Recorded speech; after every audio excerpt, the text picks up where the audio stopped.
ekiri eggulu kitokota sikisaanikire. Gundi fina masanyalaze babakwatira mu loogi z'eggulu bampadde lisiti y'abaliyo. Kati waliyo be bangambye babayita batya aba solid band. Kati aba solid band kyekyo abatuteyo, aba solid band kyekyo abatutte eggulu babadde baagala yoki? Baagala sente za bidongo, baagala sente zaki? So bantu bangi be bakutidde eggulu, the likes of Fina Masanyalaze, waliwo n'omuyimbi amuyita batya Branik Benz atunda yalina gundi edduuka lye lya plastic bate bikyakola kati naye ali eyo ggulu asiraaniddeeyo. So nze neewunyiza aba solid band kati bagenze kukola ki? Oyo omulangira Ssuuna abula kuyita bwereere. Kyokka ekisinga okunyiza bangambye amawulire mbu mulimu abayimbi abali eyo abasajja babadde bafunye abawala baneekolera jange nga babaliira ku bbanja. Kati omukulu teyabawadde ssente, omukulu tannabalaba ate babagobye mu ggulu. Kati ogenda kundabira obuzibu. Balina osasula ebbanja ly'abantu nga tebannavaayo, balina osasula abantu abo abeekolera ejaabwe kubanga tebagenda bakkiriza kujja Kampala nga tebannasasula bbanja. Mukitegedde ekyo. Nina akagundi kendabye aka Wizo Manizo. Wizo agobye Kyaga mu nnyumba. Naye bannaye bano abaana abo si bangu nabo. Nakwata obugugu bw'omusajja n'abulikodinga n'alyoka amugamba bino byabanene. Naye Kyaga ebbanga lyabaddewo abadde talinawo bizinensi, talina bye yeekoledde. Kyaga abadde akola mulimu ki? Oba Kyaga akola mulimu ki bambi? Naye era Wizo buno era obudde aba yatamidde dda. Baŋŋamba bw'oba oyagala Wizo mujjako ekiramu oba olina mulumba ku makya. Amawulire ge nnina gava mu ggwanga ery'e Canada nga si malungi. So Canada awo emabegako ddalako this year Bannayuganda bali mu kwekalakaasa bakola protest nga bagamba gavumenti eriko bikimu byonna mu bimanyi.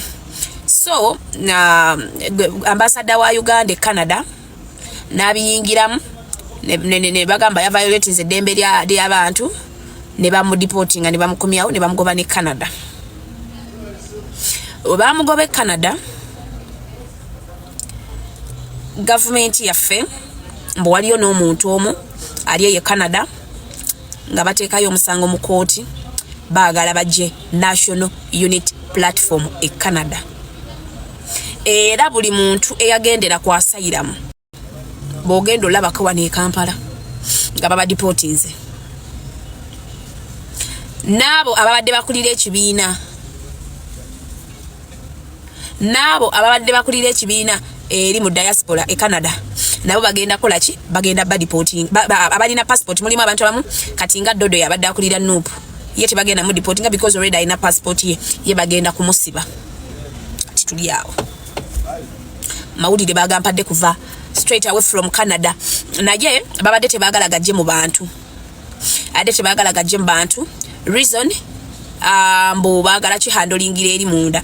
Naye nze eyampadde information yono yangambye Namukasa tutaase twagala Bobi Wine abiyingiremu atufunire balooya. Era nkube omulanga nsaba Bobi Wine ow'ekitiibwa tukusaba odduukirire abaana abali mu diaspora, abaana abali e Canada bagenda badeportinga. Omusango kasita gubaka mu by January bagenda baleeta e Kampala. Naye we bagusinga tebagenda kudda.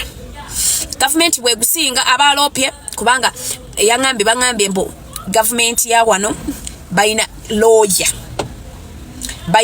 waabwe ate bwali ku muzuuli. Naye baneeno ababiini Wisdom Kaye Kakalamu era mubategekere emmere essaawa yonna batutuuka ku kasita omusango gubamegga mu kooti. Buli kiisi muntu eyagenda e Canada ng'agendedde ku asylum. Buli kiisi eyagenda ng'agendedde ku asylum.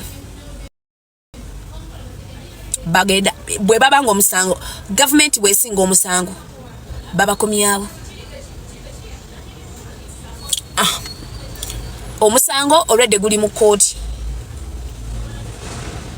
omusango bagutaddeyo already mu kooti so bagala laga bano bo bagamba government abalopye abekibiina ekifu ekiri mu buyinza bagamba nti Uganda is a peaceful country teri muntu gwe baali bagadde kutta abo abaana balimba yes abaana mbu balimba mu byonna beboogera byakiyaye bino ebigambo si byange byebiriyo nga bagamba baagala kujja kibiina kya National Unity Platform e Canada so wamalu kiseka nga mukyali ku internet muyomba mujje mukole kwene ensonga mujogereko nnyo abaana bana abali mu Canada babasindikire looya dembe lya buntu okusaba sayira munga jeri bogamba nti bagala okutta ne bafinding out nti bagala kutta they are going to deport you so guno omusango gulina mu court e Canada ati no kankubulire nze info gwenfuna nsoka mwasesinga sogera bwogezi omusango guli mu court mubuuza abaana abali e Canada mubabuuze gababugumye edda kati musajja wange Bini bambi Bini bamukomyawo e Kampala bagenda kukola ki yaleka emisango mingi ejamusumba Bini si abadde yakayiga difula bambi asomyeyo oluzungu Bini wange ati bangambye mbwabadde ayina emiseje yayiga mbwabadde ayina emiseje yayiga egitali gy'abantu miseje abantu abadde yadda ku bikukujju we bangambye embu yasinga okunkwasa ennaku kaye wisdom watuukira bwati ku ground bagenda muloba jeke ne gundi mulabe waneena azze n'avaako ate mbadde mwerabidde omwogerako Ray Superstar wava mu mulimu gwabwa bloka ne ddiira n'ogenda kati bagenda bakomyawo banange abali e Canada mukakane nze mbabuulira ebigambo bino sina muntu gwe nwana ali Canada ate nze binkwasa n'ekisa because ninayo abantu bange abagenda e Canada bemmanyi si baganda bange naye nga gyali mikwano gyange nga bwolaba Mako Bini nani omulala wisdom kayeti yali mukwano gwange naye ensonga gyenziza okwogera njagala nine namba gye nakubyeko waliwo yagimpadde ne bangamba ya principal naye nagikubyeko tebakwata nga njagala mbimuwulire ku simu kubanga aba community ye Canada bagambye abaana bano ensonga zino tebazoogerako bali mu kikwasaganyiza munda naye yabingambye yangambye Namukasa we are not seeing any progress esawa yonna bandi to deporting kasita court ekkiriza nti Uganda eri safe bana abantu basayira mu bukujjukujju bagenda bakomyawo so kati nze my worry is twagala basindikeyo ba credible lawyer abagenda okuyamba ku baana baneena ababomba Mako wange Mako n'enkoko ze zonna zaafa kati we bamukomyawo abaalagawa Mako wange Bini atamanyi na kuwandiika linnya lye musajja wattu kitaata kisebo Bini yaveeno nga akoze ebikolobero yava na Tanzania kati bana abaana waliyo abateekayo omusango mu kooti nti bino ebyasayira mu tebiriiyo mbu byabuyaye mbu Uganda banange senyiga ndi bubi mbu Uganda eri safe era government ya kuno yennyini yahayalinga lawyer baagala ekibiina kya NUP bakijje e Canada baagala ekibiina bakikole ki bakijje Canada era buli kisi muntu eyagendera kwasayira mu mbusimanya baagala okutta Uganda mwalimbalimba abamu mbu baagala okutta sima bagenda batta omusango guli mu kooti ye Canada.